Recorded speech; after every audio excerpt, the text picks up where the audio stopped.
ہم جبلت کو کنٹرول کرتے ہیں، ٹرین کر لیتے ہیں، اور سب کانشیس کو ہم اپنے کانشیس کے ماتحت کر لیتے ہیں، تو نفس رحمانی تک جا پہنچتے ہیں. برج نہیں ہے وہ.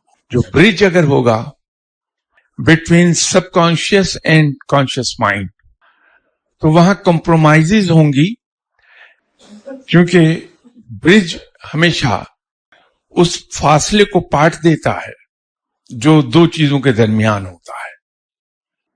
تو برج کے درمیان میں اگر کوئی کھڑا ہو جائے بندہ، تو دیٹ مینس کہ ان دونوں چیزوں کے درمیان میں کہیں کھڑا ہے. رب کے احکامات کے بارے میں ہم سلیکٹو نہیں ہو سکتے، ہم چوزی نہیں ہو سکتے، وہ ان ٹوٹو فالو کرنا ہے ہمیں.